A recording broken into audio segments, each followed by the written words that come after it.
Era um final de tarde comum, mais um dia de trabalho que eu imaginava que seria tranquilo. Dirigir pelas ruas movimentadas da cidade já era rotina. Sempre foi algo mecânico para mim, parar, pegar o passageiro, levar ao destino e repetir o processo. Mas naquele dia, algo diferente aconteceu. Uma corrida que mudaria para sempre a forma como eu via meu trabalho, e a mim mesmo. Eu estava em um ponto fixo, daqueles onde sempre tem passageiros indo e vindo. O sol começava a se pôr, tingindo o céu com tons de laranja e rosa. Uma calmaria se instalava enquanto as pessoas iam diminuindo o ritmo da correria diária. Foi então que um jovem, de no máximo 20 e poucos anos, apareceu acenando para mim. Era magro, com uma jaqueta preta meio surrada e um boné cobrindo parcialmente o rosto. Parecia nervoso, como se estivesse com pressa ou fugindo de algo. Eu hesitei por um segundo, mas o trabalho é trabalho. Boa tarde, chefe. Preciso que me leve para o Parque São Luís, disse ele, com um tom ansioso. Parque São Luís era um bairro mais afastado do centro, e, sinceramente, não era dos melhores lugares da cidade. As ruas eram estreitas, mal iluminadas e as casas pareciam mais esconderijo do que lar. Mesmo assim, aceitei a corrida e dei partida. Sem problema. Vamos lá, respondi, tentando soar amigável. O rapaz entrou no banco de trás e imediatamente puxou o celular do bolso, começando a mexer freneticamente nele. A tensão no ar era quase palpável. Normalmente, eu tentava puxar assunto com meus passageiros, mas com ele, algo me dizia que era melhor deixar as coisas em silêncio. Seguimos viagem por uns 10 minutos, até que, no meio do caminho, ele pediu para eu mudar o destino. Pode ir pro Jardim das Rosas, na verdade? Preciso resolver uma coisa antes. Aquilo me soou estranho. O Jardim das Rosas ficava ainda mais longe e era um bairro completamente diferente. Mas, mais uma vez, trabalho é trabalho. Mudei o trajeto e continuei, mas comecei a ficar mais alerta. De vez em quando, olhava pelo retrovisor e via que ele estava cada vez mais inquieto, digitando e apagando mensagens no celular sem parar. Quando chegamos ao Jardim das Rosas, ele me pediu para parar em uma rua deserta, um lugar que parecia esquecido pela cidade. As casas ali eram velhas, com fachadas mal cuidadas, janelas quebradas e portas descascadas. O tipo de lugar que você não espera ver movimento àquela hora. Me espera aqui, é rapidão, disse ele, abrindo a porta e saindo sem esperar resposta. Vi o rapaz caminhar até uma casa no final da rua, bater na porta e, depois de alguns minutos, desaparecer dentro dela. Esperei ali, com o motor ligado e uma sensação ruim crescendo dentro de mim. O bairro estava quieto demais, o tipo de silêncio que não é natural, sabe? Comecei a suar, e não era pelo calor, era nervosismo. Algo ali não estava certo. Passaram-se 10 minutos, depois 15, e nada do cara voltar. Pensei em ir embora, mas o taxímetro ainda estava rodando, e eu precisava daquele dinheiro. Então, decidi esperar mais um pouco. Foi quando ouvi um barulho abafado, como um estouro de algo caindo. Meu coração acelerou, e olhei em direção à casa, mas não vi nada além das sombras que se moviam com o vento. Segundos depois, a porta se abriu violentamente, e o jovem saiu correndo como se sua vida dependesse disso. Ele tinha algo nas mãos, um pacote que parecia pesado, e o rosto estava pálido como cera. Ele correu em direção ao táxi, e, antes que eu pudesse perguntar qualquer coisa, já estava dentro do carro novamente. Vamos, vamos, vamos. Sai logo daqui! Gritou ele, ofegante, sem olhar para mim. Eu, sem pensar duas vezes, acelerei. O medo no tom de sua voz me contagiou. Saímos cantando o pneu daquele bairro, enquanto ele tentava recuperar o fôlego no banco de trás. Fiquei em silêncio, sentindo o suor escorrer pelas minhas têmporas, o volante quase escapando das minhas mãos de tão suadas. Dirigimos por alguns minutos em alta velocidade, e só quando já estávamos longe do Jardim das Rosas foi que ele pareceu relaxar um pouco. Me leva para o Parque São Luís agora. Preciso terminar o que comecei, disse ele, com a voz mais calma, mas os olhos ainda brilhando de uma forma que me dava calafrios. não resisti à curiosidade. Algo estava errado, muito errado, e eu precisava saber o que estava acontecendo. Ei, cara, tá tudo bem? Perguntei, tentando soar casual, mesmo que eu estivesse longe de estar calmo. Ele olhou para mim pelo retrovisor, e naquele momento, senti um arrepio percorrer minha espinha. Seus olhos estavam arregalados, com uma mistura de medo e excitação que eu nunca tinha visto antes. Tá tudo certo agora. Eu só precisava pegar o que era meu, respondeu ele, segurando o pacote com força no colo.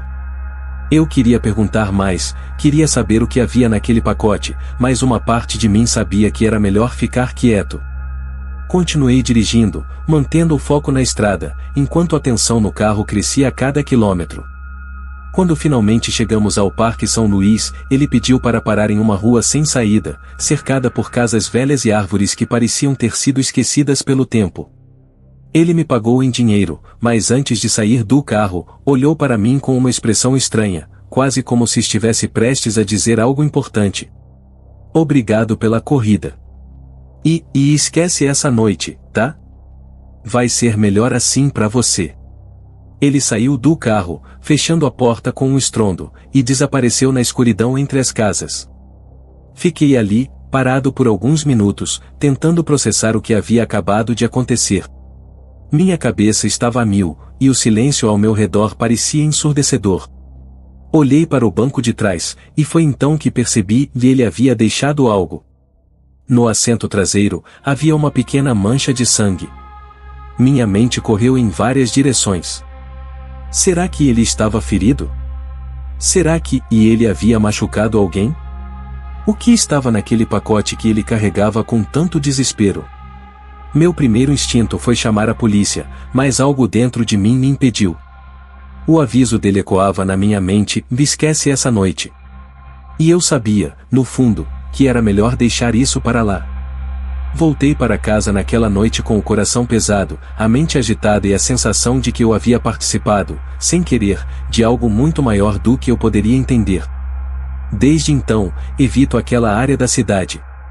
Não quero saber o que aconteceu naquela casa, o que estava naquele pacote, ou por que ele parecia tão desesperado.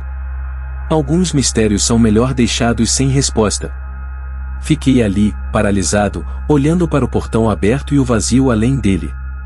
Não sei quanto tempo fiquei parado, mas eventualmente minhas pernas começaram a se mover, e eu corri de volta para o carro. Meus dedos tremiam enquanto eu ligava o motor, e só quando estava longe o suficiente do cemitério comecei a respirar de novo. Desde aquela noite, algo dentro de mim mudou. Nunca mais voltei àquele bairro, e evito cemitérios sempre que posso. Passei a acreditar que há coisas no mundo que não podemos explicar, e algumas delas são melhor deixadas em paz.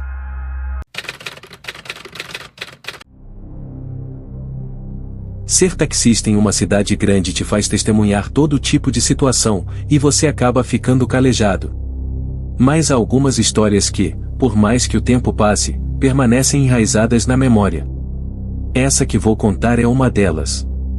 Não se trata de uma história que eu conto com frequência, até porque não sei se alguém acreditaria. Mas depois de viver essa experiência, percebi que o mundo é cheio de mistérios, e nem tudo pode ser explicado. Era uma madrugada fria de inverno, uma daquelas noites que você não vê a hora de acabar o turno e voltar para casa.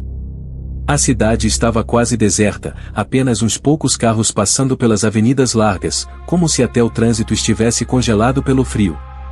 Eu estava estacionado perto de uma praça no centro, o aquecedor do carro ligado no máximo para afastar o gelo que parecia querer entrar pelas frestas das portas. Já estava pensando em encerrar o expediente quando o rádio do táxi tocou, me avisando de uma nova corrida. A chamada veio de um bairro afastado, um daqueles lugares que eu evitava à noite. As ruas ali eram estreitas e mal iluminadas, cercadas por prédios antigos e descuidados. A área tinha má reputação, mas a tarifa era boa, então decidi pegar a corrida.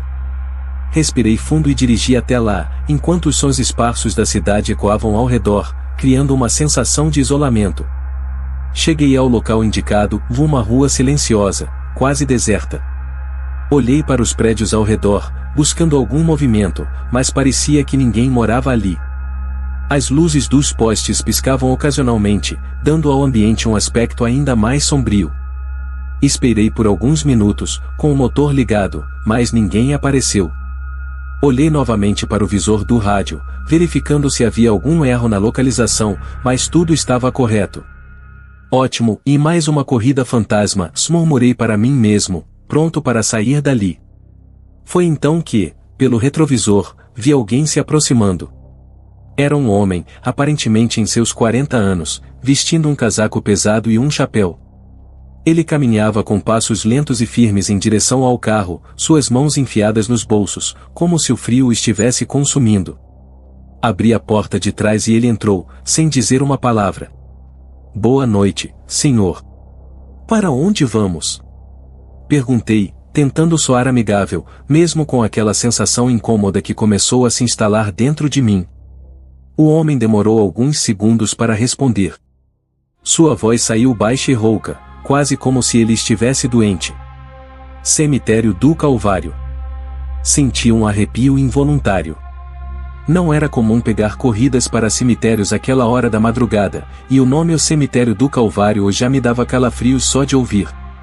Era um dos cemitérios mais antigos da cidade, e, como todo cemitério antigo, carregava sua cota de histórias macabras e lendas urbanas. Claro, senhor, respondi, tentando disfarçar o desconforto, e liguei o taxímetro. O silêncio entre nós era opressor. O som do motor e o barulho das rodas no asfalto molhado eram as únicas coisas que quebravam a quietude desconcertante dentro do carro. Olhei pelo retrovisor várias vezes, mas o homem parecia estar completamente imóvel, olhando fixamente para a janela, como se estivesse absorvido por algo além da paisagem.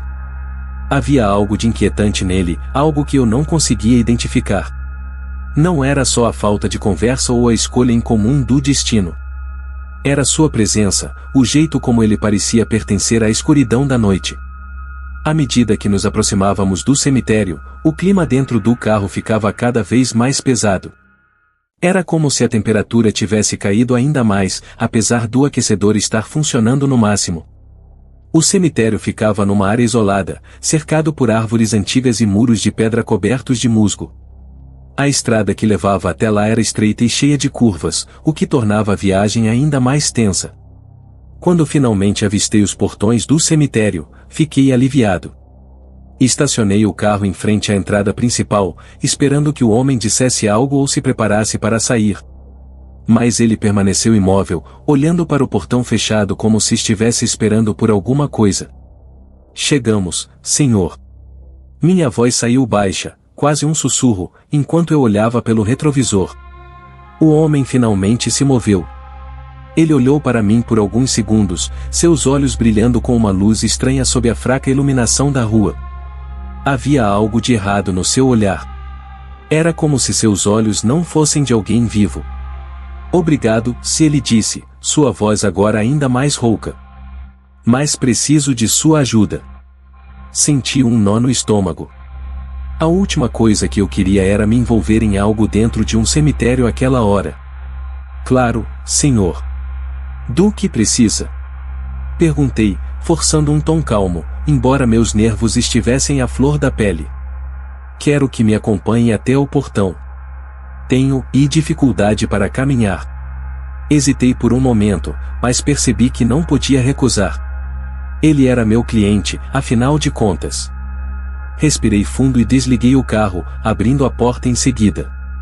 O ar frio da noite me atingiu como uma onda gélida, fazendo com que eu me encolhesse dentro do casaco. O homem saiu lentamente do táxi, e juntos caminhamos em direção ao portão enferrujado do cemitério. A sensação de desconforto que me acompanhava durante toda a corrida agora era quase palpável. Havia algo naquele lugar, algo que parecia vigiar cada movimento nosso. O som dos nossos passos no cascalho era abafado pela neblina que começava a se formar no chão, e o silêncio ao redor era opressor. Chegamos ao portão, e o homem parou, encarando-o com uma expressão que eu não conseguia decifrar. Aqui é onde tudo começou, se ele murmurou, quase para si mesmo. Antes que eu pudesse perguntar o que ele queria dizer, o portão rangiu e se abriu sozinho, com um som alto que ecoou pela noite. Dei um passo para trás, o coração acelerado, tentando entender o que estava acontecendo.